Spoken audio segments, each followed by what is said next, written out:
오늘 본문에 21장 14절 말씀에 보면 예수님께서 죽은 사람들 가운데에서 살아나신 뒤에 제자들에게 자기를 나타내신 것이 몇 번째라고요? 세 번째라고? 그렇죠?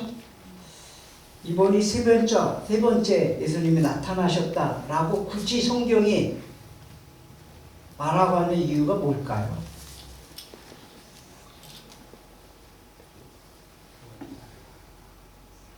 이런 건가? 애들 말대로 야 3-4번이다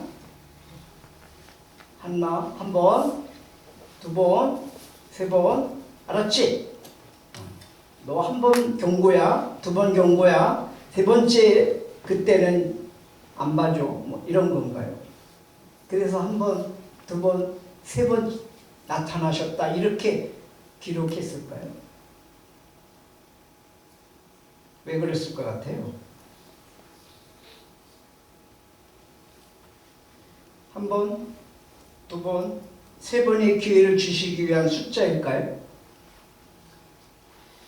저는 말씀을 준비하면서 기도하면서 이런 생각이 들었습니다. 예수님께서 죽으시고 다시 살아나신 부활의 사건 속에서 믿어지지 않는, 아니 믿지 않고 있는 제자들에게 각인시켜 주시기 위해서, 확신시켜 주시기 위해서 예수님께서 세 번째 나타나셨다고 믿습니다. 저는 말씀을 준비하면서 기도하면서 이런 세 가지의 비밀을 우리 주님이 확인시켜 주시려는 의도가 있지 않나 하고 생각해 봤습니다. 어떤 세 가지의 비밀을 확인시켜 주려는 것일까요? 본문의 내용은 지난날의 일들, 사건, 이런 것들을 통하여 회상하고 다시금 소명과 사명, 즉 주님께서 부르셨을 때의 소명의식과 왜 부르셨는지에 대한 사명감을 깨닫게 하시기 위해서 오늘 본문이 기록되었다고 확신이 듭니다. 우리가 부활신앙을 가져야 세상에서 승리하는 신앙생활을 살아갈 수가 있는 겁니다. 그만큼 부활은 우리 기독교에 있어서, 교회에 있어서, 아니 성도에 있어서 정말 중요한 것입니다.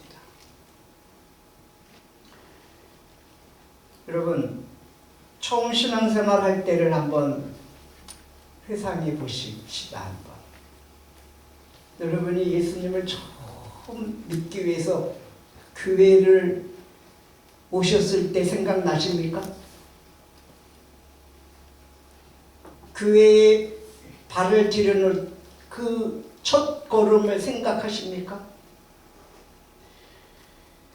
그때의 그 감격, 그 두려움, 설레임, 그 어느 날 예수님이 믿어지면서 내가 구원받았다고 하는 그 감격, 그리고 내가 하나님의 자녀가 되었다라고 하는 그 기쁨, 그 뿌듯함, 하나님의 백성이 되어서 이 땅에서 살지만 하늘을 바라보며 소망 가운데 살아가게 되었다고 하는 현실, 이런 것들을 여러분들 있었을 거예요. 첫 번째 예수를 믿을 때, 예수님을 만났을 때 그런 것들이 있지 않았겠어요? 그러니까 이 자리에 와서 예배드리고 있는 거 아니에요 지금? 그래서 뭐예요? 확신 가운데서 기쁨으로 열정적으로 신앙생활을 했던 적이 있잖아요. 그리고 훈련받고 봉사하고 그냥 기뻐서 시간 들이고 물질 들이고 열심히 몸을 들이면서 열심으로 봉사하며 섬겼던 그런 시절들이 있었잖아요. 첫사랑이잖아요. 다 드려도 아깝지 않고 더 드릴 거 없나 하고 그렇게 주님의 은혜를 사모하며 기뻐했던 그런 시절이 있지 않았습니까? 그런 것들을 회상하면서 한번 다시 지난 날들을 기억해 보시기 바랍니다. 21장 1절 말씀해 보면 그 뒤에 그 후에 예수께서 디베랴 호수에서 또 제자들에게 자기를 나타내셨다. 몇 번째? 세 번째. 왜 하필 세 번째 예수님이 디베랴 바닷가에서 호숫가에서 나타나셨을까요? 이 디베랴 호숫가는 갈릴리 호수를 말하는 겁니다. 갈릴리의 호수를 갈릴리라고도 하고 디베랴라고 하고 가버나움, 여러 가지 이름을 달라요. 벳세다라고 하고. 그러니까 갈릴리 호수가 이렇게 좀 커요. 그래서 바다라고까지 말해요. 이스라엘에서는. 우리나라는 저수지인데 호수인데 바다라고까지. 그러면 이쪽 지역도 이쪽 지역도 주변이 있잖아요. 통틀어서 갈릴리라고 그러는 거고 이쪽을 디베랴 바다라고 그러고 이쪽을 또 뭐예요? 게네사라 호숫가라기도 하고 이쪽을 뭐 여러 이렇게 이름이 있는 거예요. 마치 한강 줄기를 쭉 타서 마포가 있고 영등포가 있고 있죠. 뚝섬이 있고 막 이러잖아요. 다 한강이잖아요. 한강 줄기. 그런 것처럼 갈릴리 호수가 있는데 그 주변에 그런 지역들의 이름이 있는데 다 한 통 갈릴리라는 갈릴리. 여기 보니까 디베랴 호수에 또 제자들에게 자기를 나타내셨으니 나타내신 일은 이러하다 하고 설명을 하고 그 예수님 왜 세 번째 이렇게 첫 번째는 뭐예요? 첫 번째는 예수님이 부활하시고 나셔서 짠 하고 제자들이 문고로 잠근 곳에 나타나셨다고 그랬잖아요. 두 번째는 해필 디드모라고 하는 도마가 빠져 있었죠 그때. 그래서 어떻게 해요? 도마를 위해서 다시 두 번째 나타나신 거잖아요. 그리고 세 번째에 나타나신 거죠.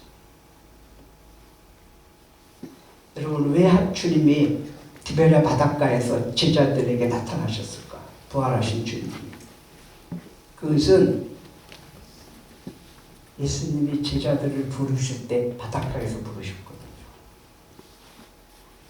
첫 번째 제자들을 부를 때 베드로, 세베대 아들 베드로, 요한, 안드레, 야고보, 요한 이런 제자들을 어디서 부르셨냐? 바닷가에서 부르셨어요.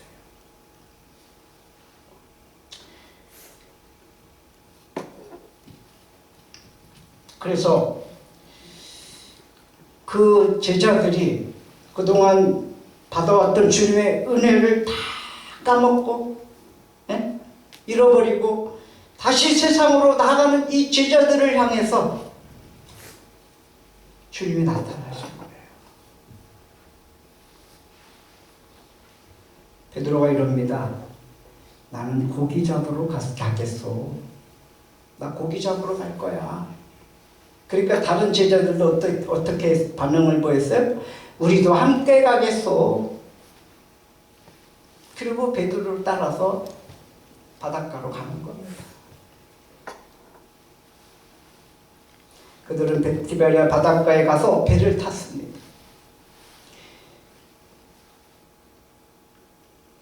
고기를 잡으러 배를 탔는데 그날 밤에 고기를 한 마리도 잡지 못했어요.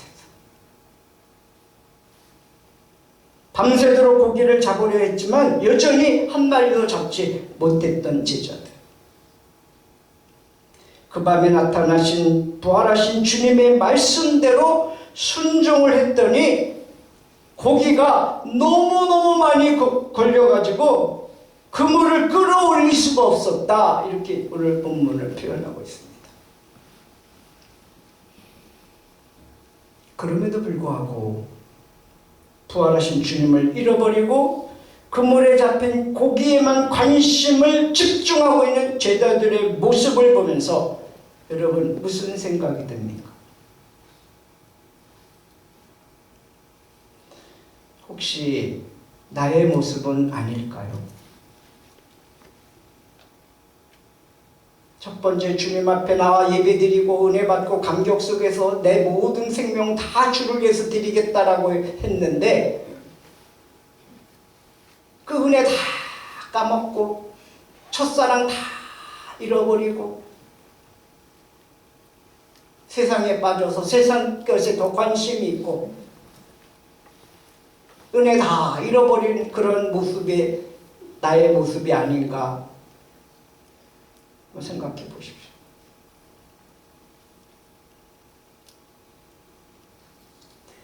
4절에서 8절에 보니까 주님의 부르심에 대한 소명과 감당해야 할 사명을 잃어버린 이 제자들을 많이 잡힌 물고기에 정신이 팔려있는 이 제자들, 주님을 잃어버리고 세상적인 성공에 세상에서 실패에 사로잡혀 있는 나의 모습은 아닌가. 지금 제자들 보세요. 부활하신 예수님이 세 번째 나타났는데 반응을 보세요. 반응. 고기가 많이 잡힌 것에 대해서만 관심을 갖지 부활하신 주님이 자기들을 왜 찾아왔는지에 대한 관심이 없는 거예요. 여러분, 누가복음 5장에 보면 갈릴리 바닷가에서 그날도 밤을 새워 고기를 잡으려고 애를 썼지만 한 마리도 잡지 못했던 그날이 있었습니다. 그게 예수님을 첫 번째 만난 그날입니다. 예수님의 가르침을 듣고 말씀에 의지해서 깊은 데로 그물을 내리라고 하는 말씀에 순종을 했더니 그물이 찢어질 지경까지 많은 고기를 잡았던 베드로와 그 제자들. 그 생각나지 않았겠어요? 예수님이 의도적으로 그렇게 연출하지 않으셨겠어요? 야, 너네 첫사랑, 내가 너희들을 제자로 부를 때의 그 첫 소명, 부름에 대한 소명, 그리고 너희들에게 주어진 그 사명, 첫 번째 사명, 그게 뭐예요? 너희들이 지금 고기를 많이 지금 낚지만 너희들을 이제는 사람 낚는 어부로 너희들을 쓰겠다. 그 사명감을 주십니다. 그렇죠? 그리 베드로가 말이죠. 그 그물이 찢어질 지경에까지 많은 물고기가 잡힌 것 때문에 베드로가 예수님의 무릎 앞에 엎드려서 이렇게 고백하잖아요. 주님, 나에게서 떠나 주십시오. 나는 죄인입니다. 자기가 죄인임을 발견하고 고백했습니다. 그때 예수님이 사명을 주시잖아요. 시몬에게 두려워하지 말아라. 이제부터는 너는 사람을 낚을 것이다. 세 번역으로 제가 읽어드리는 겁니다. 이게 첫 번째 회상이에요. 두 번째, 처음에 제자들을 부르신 부르심의 소명, 그리고 목숨 바쳐 충성하며 감당해야 할 주어진 사명을 잊고 있지는 않습니까? 여러분,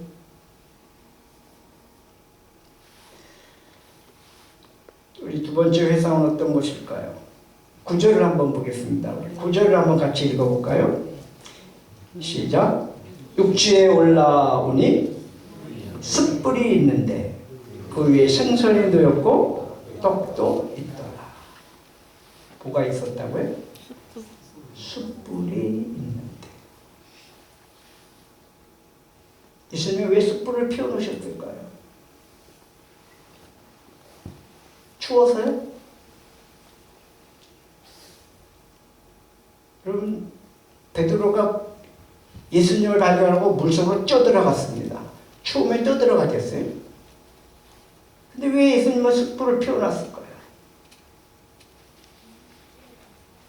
누가복음 18장 17절 18절에 보면 세 번역으로 읽어드립니다. 그때에 문지기 하녀가 베드로에게 말하였다. 당신도 이 사람의 제자 가운데 한 사람이지요? 베드로가 손살을 치면서 아니요, 나 그 사람 몰라요. 예수님을 부인하던 그 숯불 앞에서의 현장을 주님이 다시 재현시켜 주는 거 아닐까요? 날이 추워서 종들과 경비병들이 숯불을 피워놓고 서서 불을 쬐고 있는데 베드로도 그들과 함께 서서 불을 쬐고 있었다. 이것이 누가복음 18장 17절 18절의 말씀. 그때는 추웠어. 그래서 예수님을 부인하고 모른다고 그러고, 그리고 경비병과 함께 거기서 불을 쬐고 있어서 숯불.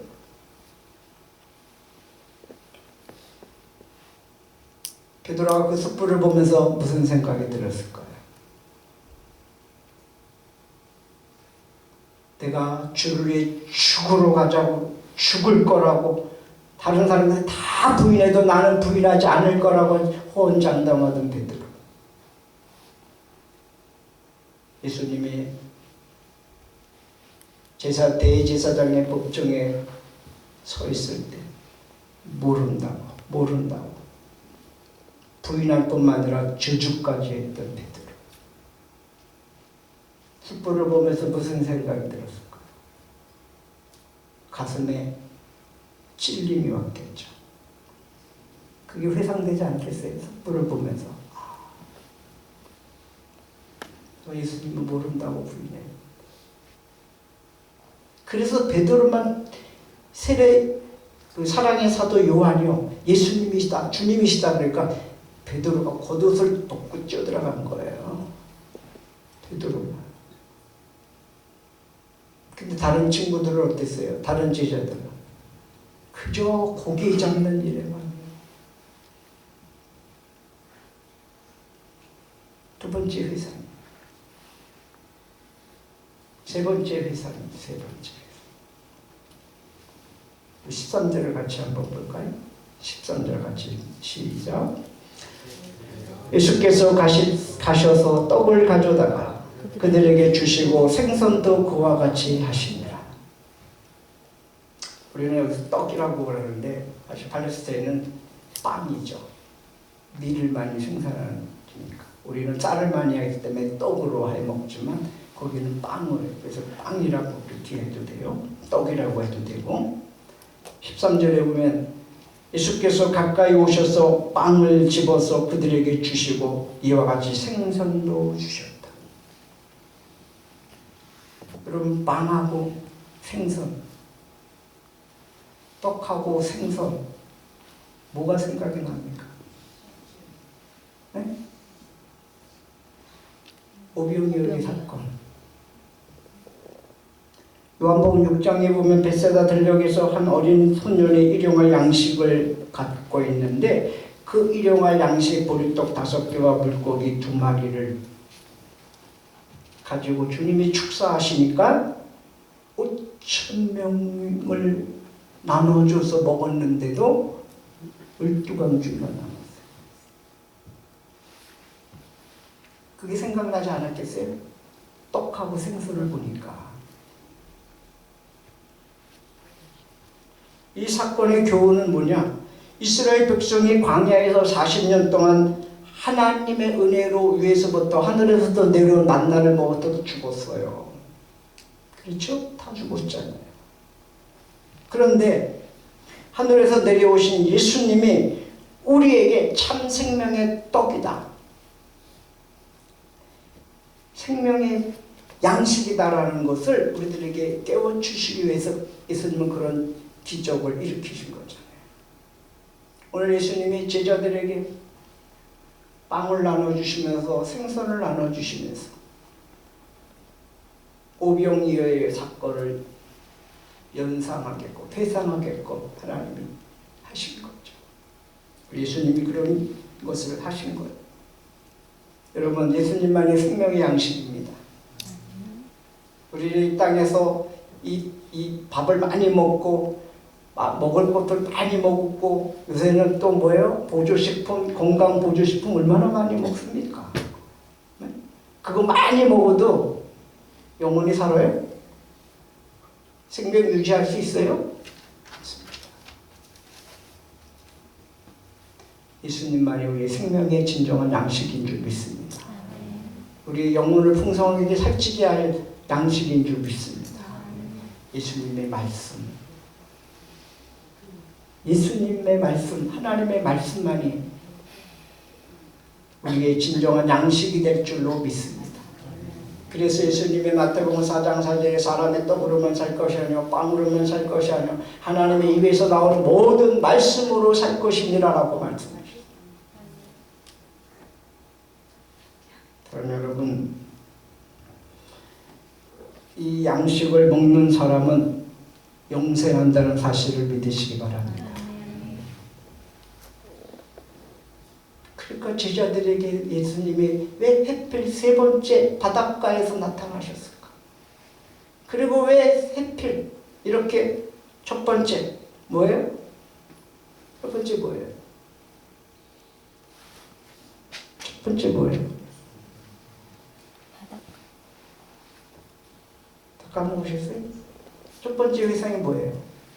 호수 제자들을 바닷가에서 부르신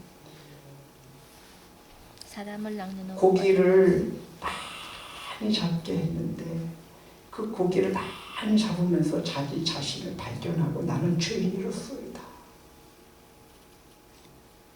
나를 떠나서서 하고 앞에 들어가 고백했을 때 내가 너에게 그 베드로에게뿐만 아니라 거기에 있는 제자들에게 다 하신 거잖아요.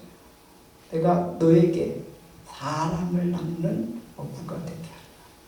사명을,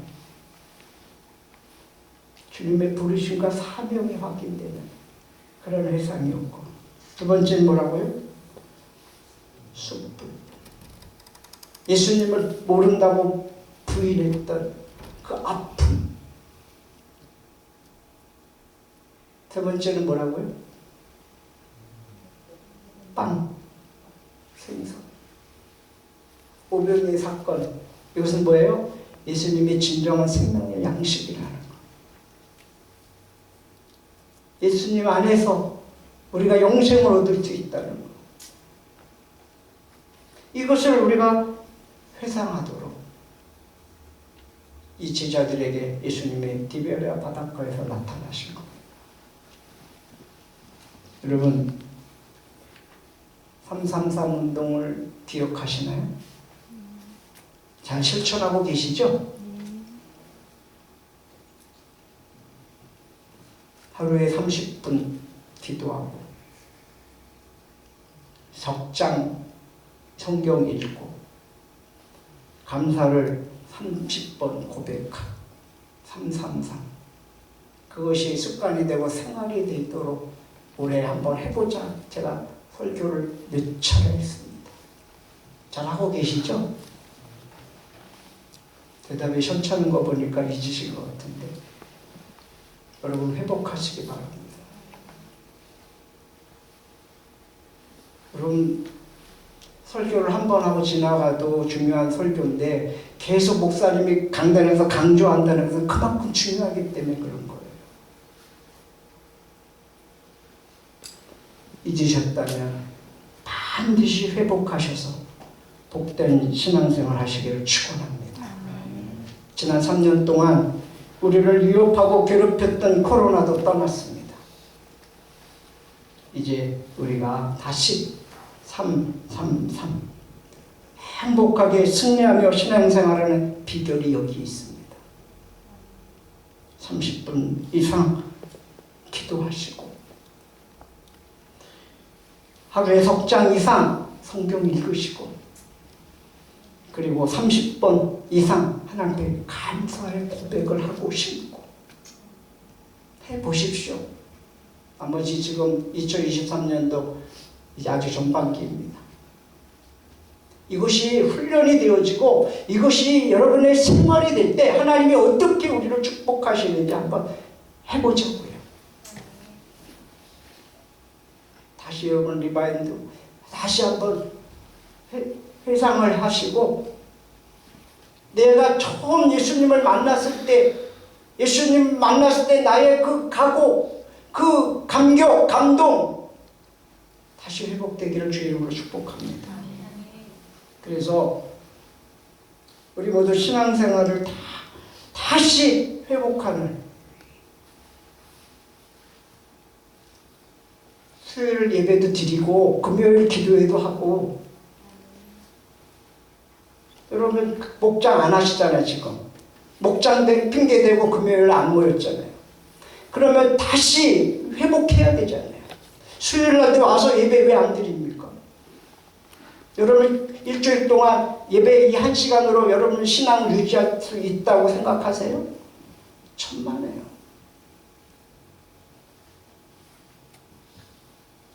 여러분 다시 회복하시기 바랍니다. 지금 우리 한국의 교회들이 너무너무 힘들어하고 있어요. 그런데요, 부흥하는 교회들이 있습니다. 성장하는 교회들이 있습니다. 은혜 받고 승리하는 성도들이 있습니다. 어떤 교회들인지 아십니까? 하나님 앞에 이렇게 기도하고 말씀에 순종하고 그리고 전도하는 교회는 성도들은 살아나고 있다는 거예요.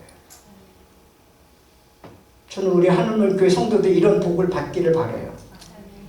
영적으로 회복되고 물질적으로 회복되고 가정적으로 회복되고 하나님의 은혜가 회복되는 그런 성도들 되기를 정말 축원합니다.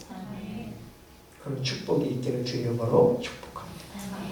기도하겠습니다. 하나님, 우리가 3년이라는 세월, 적지 않은 세월 동안에 코로나로 인해서 교회들이 너무 많이 상처를 받았고 믿음을 잃어버렸고 첫사랑을 까먹었습니다. 주여, 다시 우리 회복하게 하여 주옵소서. 다시 회상하고 다시 아버지 하나님 은혜를 갈망하고 다시 하나님 모여서 기도하게 하시고 감사하게 하시고 아버지 하나님 높여드리는 삶을 살아가는 저희들 되게 해주셔서 성령을 받게 해주시고 성령 충만하게 하시고 능력 있는 그리스도인의 삶을 살게 해주시고 아버지 하나님 우리의 영혼이 잘된 것 같이 범사도 잘되며 강건한 축복을 누리는 우리 하늘문 교회 되게 하여 주옵소서. 오늘 함께 해주시니 감사드리며 예수 그리스도 이름으로 기도하옵나이다. 아멘. 다 같이 일어나셔서 우리 마지막 주의제가 비전 선포 주보에 있고 이 앞에 있습니다.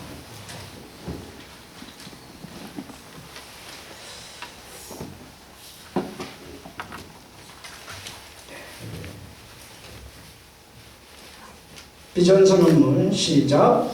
영혼 구원하여 제자 삼아 정치, 경제, 사회, 교육, 문화, 과학, 예체능 모든 분야에 그리스도 예수님의 제자로 양육하여 기독교 세계관으로 무장시켜 지역, 나라, 민족, 세계 열방으로 파송하여 하나님의 나라를 세우고 섬기며 조국의 평화 통일과 복음 통일을 이루는 주역으로 세워가고 기도하는 우리 하늘문 교회, 우리 하늘문 교회, 아멘. 찬양합니다.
이제는 우리 주 예수 그리스도의 그 크신 은혜와 하나님 아버지의 무한하신 사랑하심과 성령님의 감화 감동 교통인도 역사하시니